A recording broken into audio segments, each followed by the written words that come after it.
प्रिय मित्रों, आज का जो केस मैं आपको बताने जा रहा हूँ वह ऊधम सिंहपुर उत्तराखंड का है। अगस्त 2006 को सीबीआई के एक अधिकारी जो डीआईजी के रैंक पे थे उस वक्त, विनीत विनायक, उन्होंने मुझे एक पत्र लिखा कि इस तरह एक केस जो मर्डर का है ऊधम सिंहपुर डिस्ट्रिक्ट में रुद्रपुर विलेज के पास का है। वहाँ पे आपको कागज़ भेजे जा रहे हैं और आपसे रिक्वेस्ट है कि वहाँ की साइट विजिट करके, सीन विजिट करके हमारी मदद करें।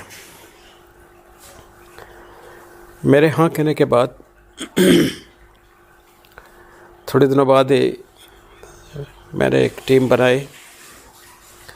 उस टीम में मैं था, चितरंजन बेहरा था, संजीव लालवानी थे, अनुपम रैना थी, एनबी वर्धन थे, बैलिस्टिक एक्सपर्ट, और राजेंद्र कुमार उस वक्त फिजिक्स यूनिट के head central forensic science laboratory में थे। इन सब लोगों की टीम लेकर के और हम निश्चित की हुई तारीख को वहाँ पहुँच गए।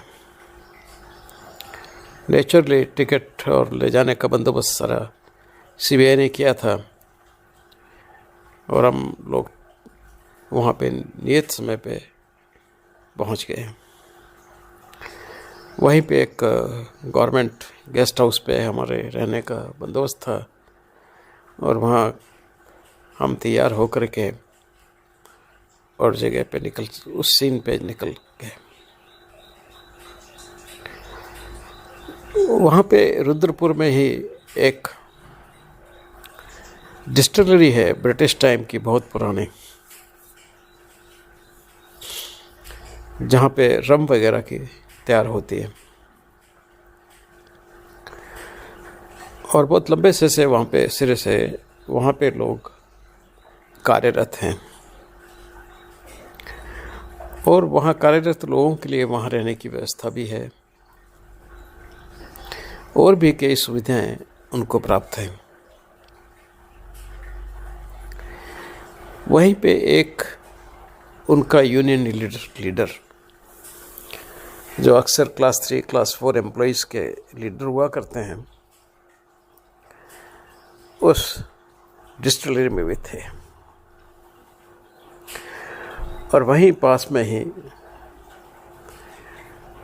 उनका निवास स्थान जो अलॉट हुआ था उनको डिस्टिलरी से, वो था।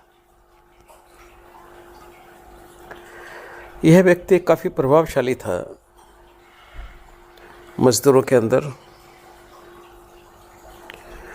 और मज़दूरों के वोट वगैरह सब उसी के कहने से पड़ा करते थे, इसलिए उसका आसपास के एरिया में और उस डिस्टिलरी में काफ़ी दबदबा था।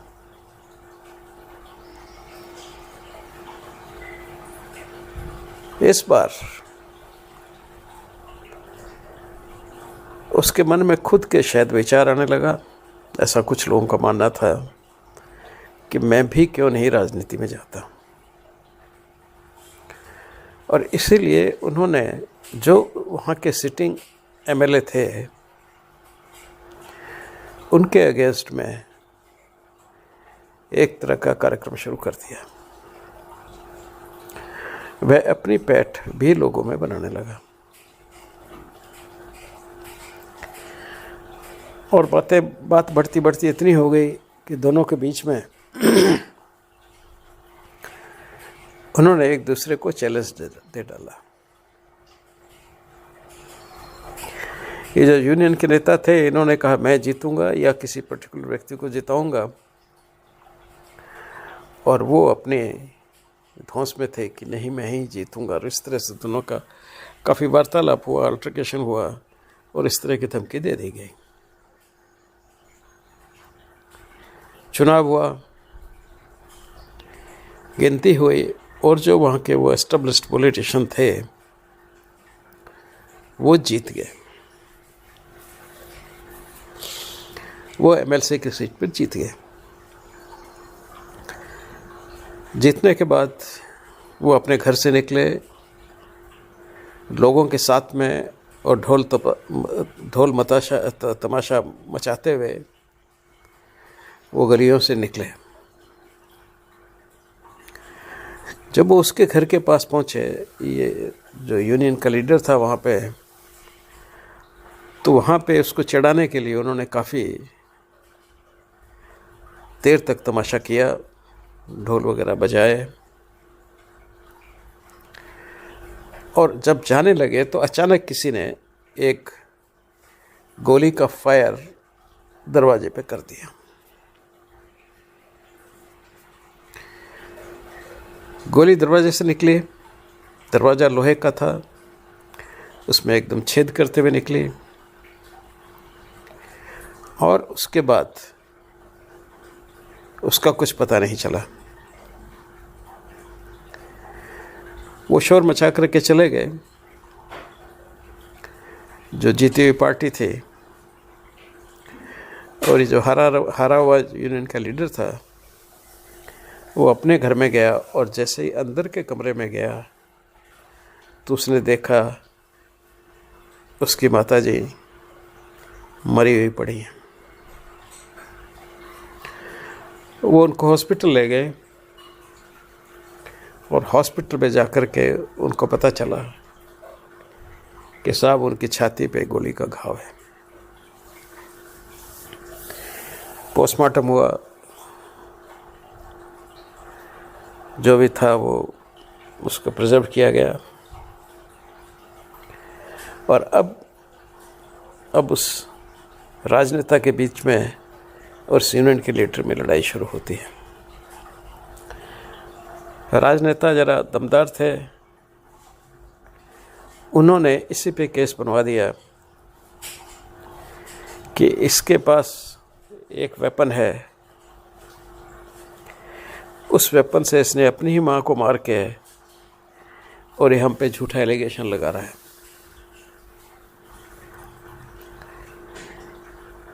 जब ये बात हुई तो इसको जेल में डाल दिया गया, लेकिन इसके समर्थक जो वह हाथ पैर मारते रहे, आफ्टर वो भी यूनियन का लीडर था, काफ़ी उसकी पार्टी थी, तो पार्टी और उसके समर्थक जो हैं वो सब चलते गए, और हाई कोर्ट से उन्होंने फाइनली इस केस को सीबीआई में ट्रांसफ़र करा लिया। सीबीआई में आने के बाद इस केस को विपिन विनायक को दिया गया। उन्होंने मुझे पत्र लिखा, और मैंने इस तरह से सीन विजिट का और रिकन्स्ट्रक्शन का प्लान बनाया। CFSL वालों को अनुरोध किया गया, वो एग्री कर गए, और हम सब उस निश्चित तारीख को वहाँ पहुँच गए। उस घर को ताला बंद करके रखा हुआ था, एज ए एग्जिबिट। कोई भी ऐसी जगह हो जाती है वारदात, फैसला नहीं हो जाता है। अक्सर ऐसे प्रॉपर्टी को सील करके रख देती है, तो वो भी सील्ड था ना। लेकिन फिर भी उसमें जब हम अंदर जाकर के घर को खोल के एग्जामिन कर रहे थे, तो एक निशान तो बुलेट का जो लोहे का फाटक था उस पे मिला, और एक हमें वहाँ पे कंट्री मेड बुलेट मिली, जिसको तुरंत हमने डिस्कार्ड कर दिया। क्यों? कि जो बुलेट होल था वहाँ पे, और जो बुलेट बॉडी से रिकवर हुई थी, वो दोनों रेगुलर बुलेट थी, और रेगुलर वेपन से, पिस्टल या रिवॉल्वर से चलाई गई थी। उतना हमें बिल्कुल निश्चित था, इसलिए हमने बिल्कुल उसको डिस्कार्ड कर दिया और उनको कहा कि आप रिजर्व कर लें, इसका हम एग्जामिनेशन नहीं करेंगे, क्योंकि ऑलमोस्ट तय था कि बुलेट ही चली है। जो लोहे के फाटक पे छेद था वो टिपिकल बुलेट इम्पैक्ट का था। अब प्रश्न उठता था कि पूरा दालान पास करके वो बुलेट बंद कमरे में बैठी हुई उसकी माँ के कैसे लगी। ये एक बड़ा प्रश्न था। जिस दरवाजे से बुलेट अंदर आई थी वहाँ फर्श जो है वो सीमेंट का था, और इतने समय से बंद पड़े रहने से और वैसे भी यूज़ से उसमें तमाम छोटे छोटे इतने सारे छलनी की तरह छेद थे, क्योंकि बुलेट का जो डायरेक्शन था बाहर वाले दरवाजे पर वो एकदम डाउन था 30 डिग्री तक। तो अगर 30 डिग्री पे वो एंगल बनाया है बुलेट ने अंदर घुसते वक्त, यानी कि पिस्टल ऊपर थी और 30 एंगल फ्रॉम जो फाटक है उससे बना है, तो निश्चित रूप से बुलेट सीधी नहीं जा सकती। तो एक ही रास्ता बचता है कि वो बुलेट फर्श पर टकराई, वहाँ से रिकोशेट किए और रिकोशेट करके सीधी चले गई, और सीधी उसकी सीध में वो वाला कमरा था जिसमें उसकी माँ सोई हुई थी, और वो कमरे का फाटक बिल्कुल जर्जर था और उसमें बहुत बड़ा होल भी था। तो उस जर्जर दरवाजे के होल से होती हुई, क्योंकि लो फ्लाइट में थी बुलेट, जो सिद्ध करती है कि लो फ्लाइट में थी, और जाके वो लेटी हुई थी, मुंह उनका दरवाजे की तरफ था, तो जाके सीने में लगी और वहीं पे हार्ट में जाके लॉज हो गई और उनकी डेथ हो गई। अब इसमें सबसे बड़ा प्रश्न था कि जो पहला बुलेट इम्पैक्ट हुआ है, दरवाजे से जब बुलेट एंटर की और 30 डिग्री के एंगल से वो नीचे आई है और ज़मीन पे टकराई, तो वो तो हमने स्केल की मदद से उस पॉइंट को लोकेट कर लिया, लेकिन उस पॉइंट पे तो छल नहीं है, तमाम छोटे छोटे मोटे बड़े होल हैं, वो पुराना फर्श है जिसकी रिपेयर भी नहीं की गई, सीमेंट का। तो ये एक बहुत समस्या है। पैलेस एक्सपर्ट और सभी कहने लगे कुछ सोचते हैं इसमें से कैसे निकालेंगे हम। इस मीन टाइम में तय हुआ कि चलो लंच कर लेते हैं, तो हम लंच पे आ गए।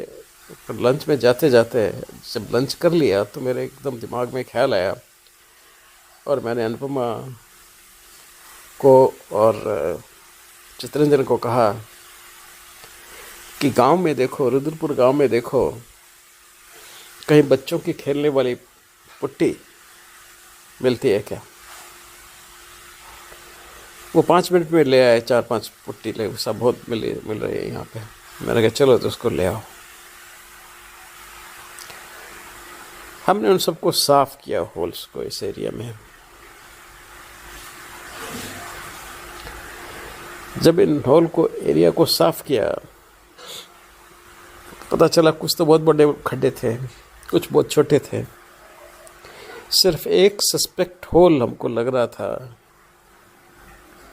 जिसमें पूरी मिट्टी को उड़ा के निकाला गया, क्योंकि हम नहीं चाहते थे कि उसकी शेप बिगड़े, जो हमारे सस्पिशन पे आए। हमने उस पुट्टी को, बहुत सॉफ्ट होती है, तो उसको उस पर प्रेस किया और 1 मिनट रख के जब उसको वापस उठाया तो उस पर टिपिकल बुलेट की मोहर, कुछ उस तरह की मोहर जैसे मोहम्मद हड़प्पा की मोहरें थी, उस तरह की बन के बाहर आ गई। उसके सरेशन भी नज़र आ रहे थे, बेस भी नज़र आ रहा था। जो टेस्ट बुलेट थी उससे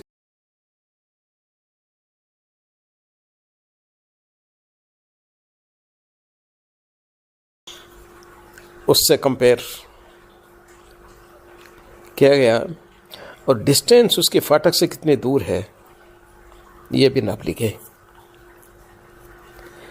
और वहाँ पे हमने अपने कार्यक्रम की इंस्पेक्शन की समाप्ति की और वहाँ से वापस दिल्ली आ गए।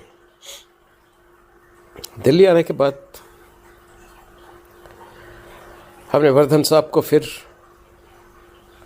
फ़ोन किया कि बुलेट आपके पास में है और पुट्टी उट्टी का सारा सामान मेरे पास में है, क्योंकि अब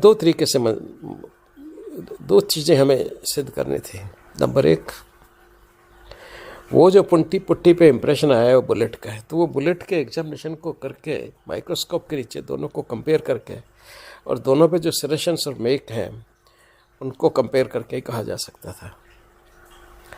नंबर दो, जो हमने वहाँ पे 30 डिग्री का एंगल, लेस देन 30 डिग्री का एंगल बना करके जिस पॉइंट पे लिया था, जिस डिस्टेंस पे लिया था, वहाँ पे एक फायर हो सकता है कि नहीं हो सकता, उतनी ही मोटे लोहे की चद्दर में से जो उस दरवाजे की थी।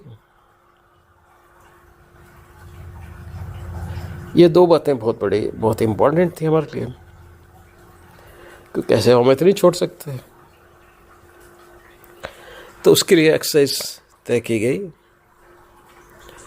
बिल्कुल वैसा का वैसा थिकनेस वगैरह नोट करके लाए थे हम लोहे की, उसी थिकनेस का, उसी डिज़ाइन का, उसी तरह का एक दरवाज़ा बनाया गया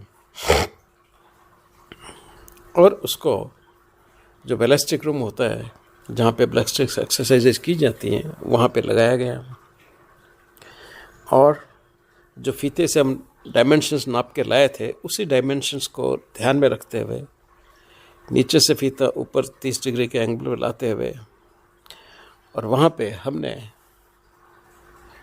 अपने फायरर को कहा कि आपने ठीक 30 डिग्री का एंगल बनाते हुए जाना है। अब क्योंकि हम पहले नाप के आए थे तो इसलिए हमने निशान लगा दिया कि भाई बेस से 7 इंच या 8 इंच दूर निशान लगा दिया कि अगर गोली यहाँ आके लगती है तो वो सेम एंगल बना रही है।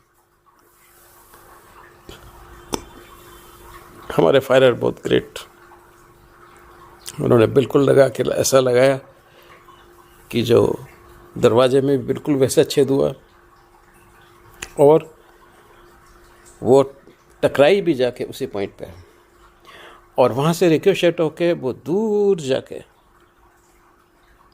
सामने दीवार के साथ टकरा के गिर गई। उसने जो दूर दीवार पे इम्प्रेशन छोड़ा वो ये बताने के लिए काफ़ी था कि अभी उसमें काफ़ी एनर्जी बाकी थी। अगर वैसा टूटा हुआ दरवाज़ा होता तो वो उसको साथ में ले जाते और वहाँ तो खैर छेद ही था, तो छेद में से आसानी से निकल के एंड इस बुलेट में काफ़ी एनर्जी थी जो ह्यूमन टिश्यू को, चेस्ट को पेनिट्रेट करके और डेथ कर सकती थी। तो ये करीब हमारा बिल्कुल, तो सभी जो हैं सीबीआई के लोग भी, बाकी सब ने उनको देखा और सभी इस बात से कन्विंस हुए कि यही एक तरीका है जिससे कि वो उसकी मदर वहाँ मर सकती है। तो नेचुरली इसमें मर्डर का केस तो नहीं हुआ। रैश एंड नेग्लिजेंट एक्ट का केस, जो एमएलए के व्यक्ति थे उन सबको ढूंढा गया, उनसे वेपन्स की रिकवरी की गई और एक वेपन उससे मैच कर गया और इस तरह से इस समस्या का समाधान हुआ।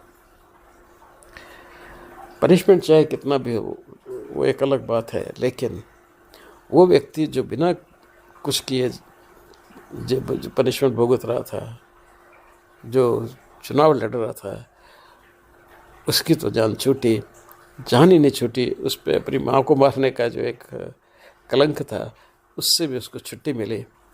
बस इतना ही। धन्यवाद।